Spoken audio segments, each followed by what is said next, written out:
Parfois, dans le monde du catch, l'histoire semble presque écrite d'avance. On savait que des légendes comme Hulk Hogan, John Cena ou plus récemment Roman Reigns allaient inévitablement surmonter tous les obstacles et ressortir victorieux. De la même façon, on imaginait bien que des figures comme Vince McMahon ou tout autre patron autoritaire finissent par avoir ce qu'ils méritent. Mais que se passe-t-il lorsque l'inattendu se produit, et que l'histoire prend un virage surprenant nous laissant bouche bée? C'est ce que nous allons explorer aujourd'hui en revivant les moments les plus incroyables où le catch a su nous étonner et nous captiver bien au-delà de ce qu'on aurait pu imaginer. Et quoi de mieux pour commencer que l'un des plus grands retournements de situation de l'ère moderne? Car après 6 ans de spéculation sur la possibilité qu'un catcheur ait enfin le cran de le faire, Seth Rollins est devenu le premier à encaisser son contrat Money in the Bank lors du main event de WrestleMania. Cet événement a eu lieu à WrestleMania 31, le 29 mars 2015, lors d'un match où, en apparence, la WWE semblait être dans une impasse. D'un côté, il y avait Roman Reigns, destiné à être le nouveau visage de la compagnie, mais qui était violemment rejeté par le public. De l'autre, Brock Lesnar, le plus grand heel de la WWE à ce moment-là, un monstre qui avait déjà écrasé à peu près tout le monde. Face à ce dilemme, Vince McMahon aurait pris une décision de dernière minute le jour même du show, faire intervenir Seth Rollins et son contrat Money in the Bank remporté quelques mois plus tôt. Alors que le match touchait à sa fin, Rollins, qui était alors étroitement lié à l'autorité après avoir trahi ses frères du Shield plus tôt dans l'année, a foncé vers le ring sous une ovation énorme. À cet instant précis, les fans ont compris que le moment qu'ils attendaient depuis l'introduction du concept Money in the Bank était enfin arrivé. Quelques minutes plus tard, dans ce que JBL qualifiera de casse du siècle, l'architecte a rivé les épaules de son ancien partenaire et s'est retrouvé en haut de la rampe d'entrée, brandissant le titre de la compagnie au-dessus de sa tête en célébration. Oui, même s'il était un heel ce soir-là, le simple fait qu'il ait encaissé son contrat avec succès a suffi à faire ressentir aux fans qu'il venait de vivre un moment unique. Et comme un clin d'œil au passé, près de 9 ans plus tard, alors que Seth Rollins se défendait son titre poids lourd et se faisait river les épaules par Drew McIntyre, ce fut Damien Priest qui encaisserait sa mallette, réécrivant l'histoire pour la seconde fois à WrestleMania 40. Mais bien sûr, ce n'était pas la première fois qu'un cash-in surprenait tout le monde. Des années auparavant, le tout premier détenteur du contrat Money in the Bank, Edge, avait posé les bases en utilisant le sien contre John Cena. Bien sûr, à l'époque, cela représentait un concept nouveau pour les fans et il n'était même pas clair comment l'encaissement du contrat fonctionnait jusqu'à ce que cela se produise. Bien sûr, tout le monde savait que cela permettait au détenteur de bénéficier d'une opportunité pour un match de championnat à l'instant de son choix. Mais en ce qui concernait la majorité des gens, cela signifiait simplement programmer un match et donner au champion en place le temps de se préparer. Ainsi, une fois que Big Matt John avait survécu pendant presque une demi-heure à une défense éprouvante dans l'Elimination Chamber contre Shawn Michaels, Kane, Kurt Angle, Carlito et Chris Masters, le 8 janvier 2006 lors de New Year's Revolution, il pensait que sa soirée était terminée. Peu de temps après, il ignorait cependant que pendant qu'il se trouvait assis dans le ring pour se remettre de ses efforts, Vince McMahon apparaîtrait au sommet de l'entrée et annoncerait qu'Edge avait décidé que c'était le meilleur moment pour encaisser son contrat et que le match aurait lieu sur le champ. Oui, fidèle à son surnom qui lui serait donné plus tard, l'ultime opportuniste choisit parfaitement son moment et c'est pourquoi avec Cena à peine capable de se défendre, moins de 2 minutes plus tard, il perdrait le titre de la compagnie. Il va sans dire qu'à partir de là, Edge deviendrait instantanément un main eventer, une position qu'il conservera pendant le reste de sa carrière. Mais plus que cela, ce moment en soi solidifierait le contrat Money in the Bank, comme l'une des choses les plus excitantes du répertoire de la WWE, un événement tellement populaire qu'il est utilisé chaque année depuis. Oui, maintenant qu'Edge l'avait établi, la possibilité que le titre change de main pouvait survenir à tout moment, tant que le challenger possédait cette mallette tant convoitée. Ainsi, chaque année, les fans attendaient patiemment de voir quand le détenteur allait encaisser son contrat, se demandant toujours si ce soir-là serait le moment. Mais alors qu'ils guettaient toujours ce moment, une chose que les fans n'attendaient certainement pas en 2014 était la rupture du groupe le plus populaire que la compagnie ait vu depuis des années. C'est bien cela, nous y avons fait allusion plus tôt, mais étant donné l'ampleur et le succès de ce retournement de situation, la nuit où Seth Rollins a trahi le Shield mérite vraiment son propre passage. Comment nous en sommes arrivés là après tout ? Avec leur lien fraternel qui semblait indestructible, les Hounds of Justice avaient réussi à transformer la WWE en leur terrain de jeu personnel pendant l'année précédente. En effet, au cours de cette période, ils étaient passés de heels détestés à des babyface adorés, tout en battant à peu près tout le monde que la compagnie leur avait opposé, avec des noms comme John Cena, Randy Orton et Daniel Bryan figurant parmi leurs victimes. Cela dit, leur plus grand défi à ce jour allait arriver au printemps 2014. C'est à ce moment-là que l'évolution allait se reformer et leur regard se tournant alors vers l'élimination définitive du Shield de la WWE. C'est pourquoi 2 matchs par équipe à 6 participants se dérouleraient entre les deux groupes au cours des mois suivants, avec Rollins, Reigns et Dean Ambrose finissant par remporter les deux. Néanmoins, ayant toujours un plan B dans sa poche, Triple H réussit à convaincre Seth Rollins de le rejoindre. Il lui expliqua qu'en séparant de ses frères du Shield et en rejoignant les Heels, il aurait bien plus d'opportunités. Croyant en ce discours, l'ex-champion du monde de la Ring of Honor allait attaquer Reigns et Ambrose avec une chaise en acier lors de l'épisode du 2 juin 2014 de Raw, tout en étant observé par son nouveau patron Triple H qui en était visiblement ravi. Oui, à partir de ce moment, au grand étonnement des fans, l'architecte devenait la perle rare de la couronne de l'autorité. Mais cela ne signifiait pas que ses anciens coéquipiers étaient prêts à l'abandonner. En quête de vengeance, Dean Ambrose allait passer tout l'été à se battre contre Rollins, recherchant justice non seulement pour ce qu'il avait pris à ses frères, mais aussi pour ce qu'il avait volé aux fans. Et bien sûr, le karma allait finir par rattraper le traître. Toutefois, lorsqu'il arriva, il ne se produisit pas de la manière que Seth ou les fans l'avaient imaginé. En effet, après avoir connu une très belle période dans les années suivantes et remporté plusieurs titres de champion de la compagnie, l'architecte de la chute du Shield allait à son tour être trahi par nul autre que Triple H. Quelle en était la raison ? Eh bien, lors de l'épisode de Raw du 22 août 2016, après la défaite de Seth Rollins contre Finn Balor à SummerSlam la veille, Triple H décida qu'il avait fait à peu près tout ce qu'il pouvait avec Seth Rollins. À ce moment-là, il choisit un nouveau protégé en la personne de Kevin Owens. Ainsi, après que Balor ait dû immédiatement renoncer à son titre universel fraîchement gagné à cause d'une blessure, un match à 4 participants fut organisé pour couronner un nouveau champion, incluant Roman Reigns, Big Cass, Kevin Owens et bien sûr Seth Rollins. Mais tandis que Seth pensait que son patron allait l'aider à remporter cette victoire, tant lui que le public furent stupéfaits lorsque Triple H lui asséna un pedigree à la fin du combat et ordonna à Owens de prendre la victoire ainsi que le titre. Après cela, Rollins, désormais du côté des babyface, entama une odyssée de 8 mois qui le conduisit finalement à affronter Triple H à WrestleMania 34 et à le vaincre en 1 contre 1. Bien sûr, cette victoire fut douce et amère pour lui car elle signifiait aussi la perte d'un mentor dans le processus. Mais bien que ce WrestleMania ait marqué un tournant important dans sa carrière, cela n'avait rien à voir avec le changement qui s'était produit 4 ans plus tôt pour l'Undertaker. Lorsque, à la grande surprise de tous, la célèbre série d'invincibilité de l'Undertaker à WrestleMania prit enfin fin. C'est exact, depuis son premier match à WrestleMania en 1991, il y avait une constante à la WWE. Peu importe les circonstances, à la fin de WrestleMania, c'était l'Undertaker qui levait les bras en signe de victoire. Même après le départ de Hogan, la retraite d'Austin et la carrière cinématographique du Rock, le Deadman restait l'élément éternel de la compagnie, remportant toujours la victoire lors du plus grand spectacle de l'année, peu importe son adversaire. Cela dit, comme cela était largement documenté, les premières années de sa série victorieuse à WrestleMania étaient plus dues au hasard qu'autre chose. Ce n'est qu'au début des années 2000 que quelqu'un a mentionné à Mark Calaway qu'il avait quelque chose de spécial en cours.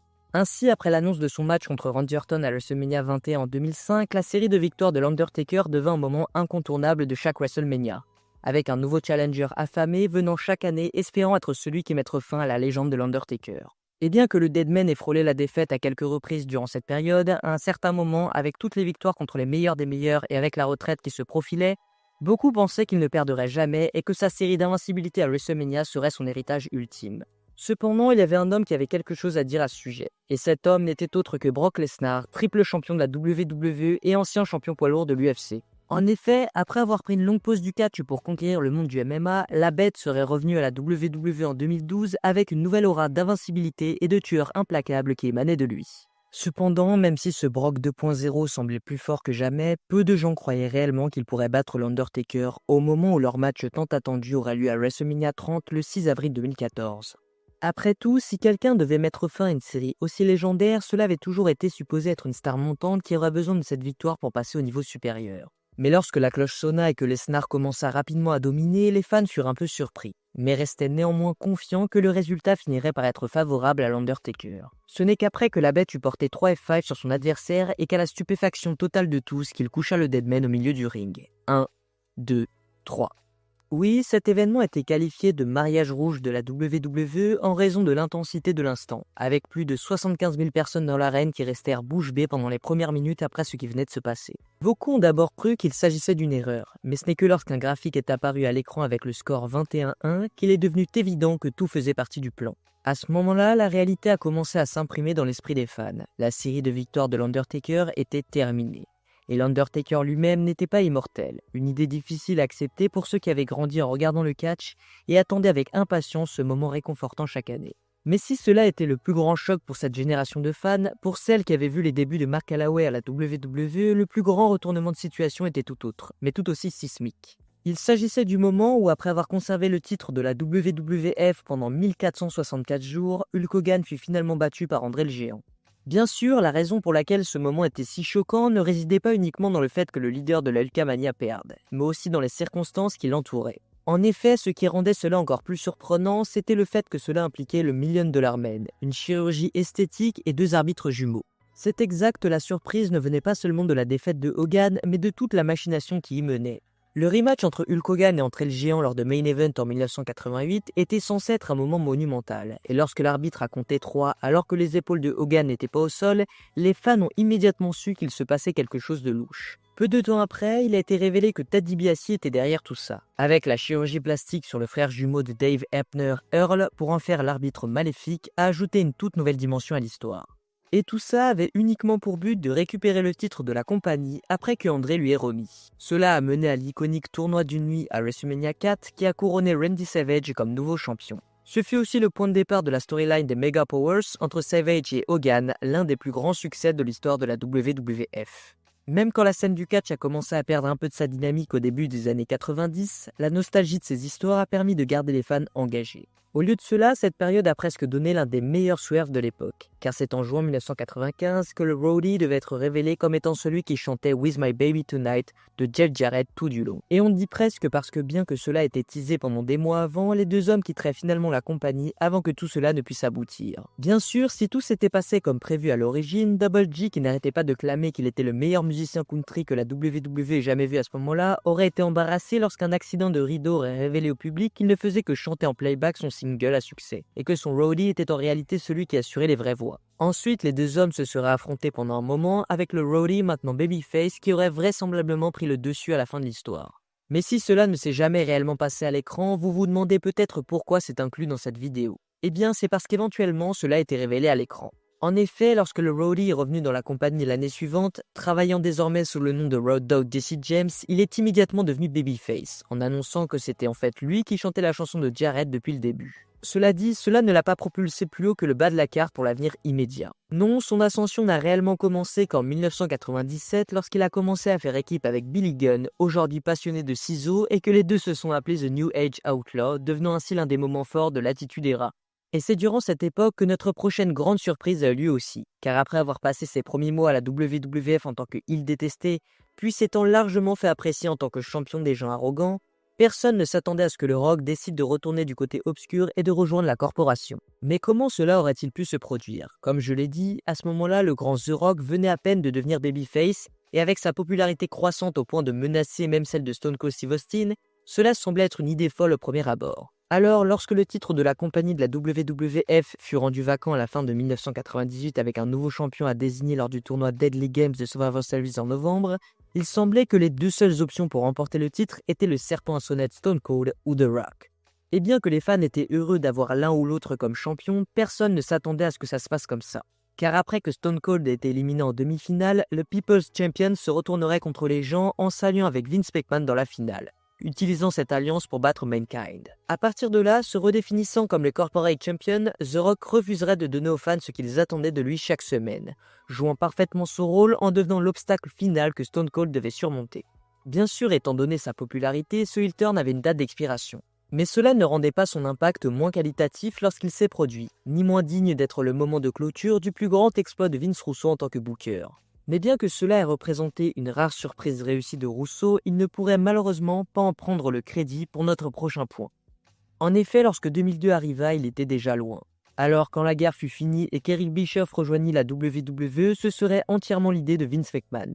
Bien sûr, quelle idée géniale cela a été, car étant donné à quel point les guerres du lundi soir étaient devenues amères vers la fin, il n'y avait absolument personne qui croyait qu'Eazy E aurait une chance de revenir dans un ring de la WWE à ce moment-là. Après tout, il avait activement essayé de mettre l'entreprise en faillite et était allé jusqu'à donner régulièrement les résultats de leurs émissions à la télévision de sa propre chaîne. Cependant, toujours homme d'affaires, McMahon a su voir au-delà de cette animosité et a vu un moyen d'en tirer de l'argent, en prenant son ennemi le plus détesté et en le transformant en un collègue. C'est ainsi qu'à l'épisode de Raw du 16 juillet de cette année-là, juste après avoir mis fin à la NWO une bonne fois pour toutes, le patron annonça qu'il nommait un nouveau directeur général pour la Brande Rouge.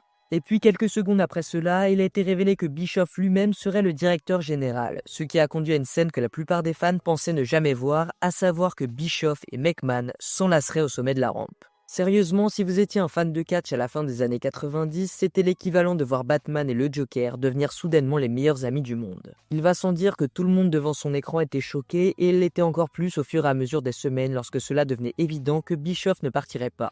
Mais aussi choquant que cela ait pu être, il existe un autre revirement de situation qui est encore meilleur et pourrait bien entrer dans l'histoire comme le plus grand de tous les temps. Oui, nous parlons du moment où Mark Henry a simulé sa retraite et a prouvé que malgré ce que ses détracteurs pouvaient en dire, il était vraiment aussi grand qu'il le prétendait. Pour vous donner un peu de contexte, en 2013, Mark Henry, le World's Strongest Man, avait passé près de 2 décennies sur le roster de la WWE. Et bien qu'il ait été une présence régulière à la télévision pendant cette période, l'opinion générale était qu'il n'avait pas vraiment réussi à répondre aux attentes placées en lui en tant qu'homme le plus fort du monde.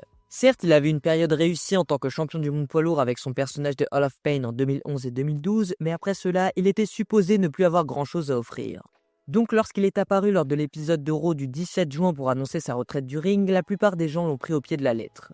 Et alors qu'il se tenait là dans son désormais célèbre blazer saumon, tout en étant sur le rebord du ring avec John Cena, les fans présents l'ont accueilli avec tout l'amour et l'admiration que l'on accorde à une figure populaire qui décide de tirer sa révérence. Bien sûr, ce qu'il ne s'attendait pas à voir, c'est qu'après avoir annoncé un discours mémorable qui prouvait qu'il était bien meilleur orateur que ceux que beaucoup lui avaient donné ce crédit, il allait immédiatement surprendre tout le monde en soulevant John Cena et en révélant non seulement qu'il ne partirait pas, mais qu'il était en route pour le titre. Personne ne s'y attendait et c'est exactement ce qui a rendu ce moment si spécial. En fait, à ce stade, cela va probablement devenir la partie la plus mémorable de la carrière de Mark Henry dans son ensemble et a contribué à garantir que l'inducteur du Hall of Pain trouve sa place légitime au Hall of Fame.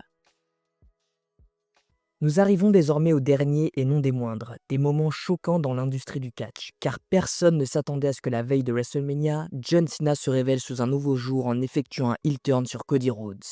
En effet, même si je pense que l'intégralité de la planète est au courant en raison du statut de John Cena qui vit à travers chaque personne ayant de près ou de loin regardé le catch une fois dans sa vie, il entame sa tournée d'adieu auprès de nous, les fans de catch. Et pour y remettre un peu de contexte, j'aimerais que nous développions et revivions les moments de cette tournée, jusqu'à l'arrivée de ce heel turn qui a été un choc planétaire. Remontons en juillet 2024, à Money in the Bank, précisément à Toronto, et vous verrez que tout est lié. Cena débarque sur le ring, annoncé par la légendaire native de Toronto, Trish Stratus. On peut immédiatement voir l'émotion dans son regard et surtout l'inscription sur sa serviette « The last time is now ». Dans un discours empreint d'émotion, Cena exprimait sa gratitude envers le public canadien, soulignant leur soutien indéfectible, même lors des périodes moins florissantes de la WWE.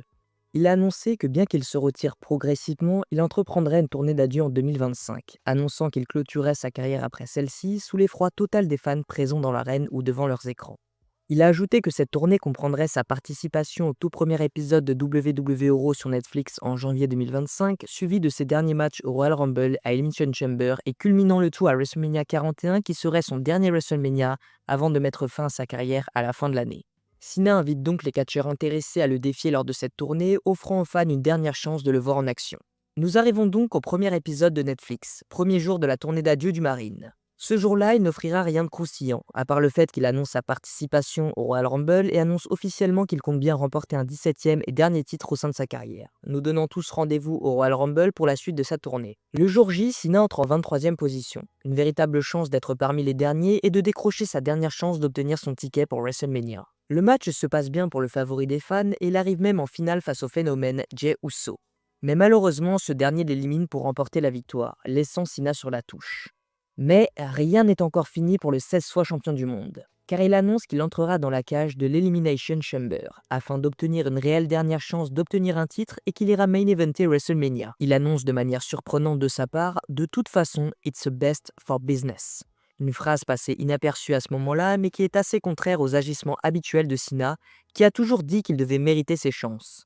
Rien de plus ne sera dit de sa part, excepté qu'il sera de retour à Toronto pour l'Elimination Chamber. Durant les 4 semaines suivantes, les réseaux sociaux s'enflamment, car Cena n'est jamais présent au show et ses adversaires dans la cage le taclent également pour ce fait. Mais aucune réponse de l'ancien champion du monde, excepté qu'il est déterminé à remporter sa chance au titre face à l'American Nightmare Cody Rhodes, qui est lui-même en conflit avec le final boss The Rock, qui souhaite l'avoir dans ses rangs et obtenir son âme. Rien que ça. Mais pour l'instant, la place n'est pas à cette réponse, mais bien au dernier pay-per-view Elimination Chamber et dans cette cage qui le caractérise. Cena fait son entrée toujours à la façon Touquet comme on adore, puis vient son tour d'entrer dans le match. L'occasion de voir s'il est encore pleinement efficace dans le ring. Il retrouve son vieil acolyte et l'un des meilleurs rivals de sa carrière, CM Punk, et s'offre un geste de respect mutuel qui n'annonce en rien un éventuel revirement de situation pour Cena. Finalement, après avoir fait taire ses détracteurs sur son état dans le ring, avec l'aide de Seth Rollins en rage contre Punk, Cena parvient à décrocher la victoire contre un CM Punk immobile et KO au centre du ring. Ainsi, Cena est assuré de retrouver Cody à WrestleMania et d'obtenir, s'il y parvient, son 17e règne.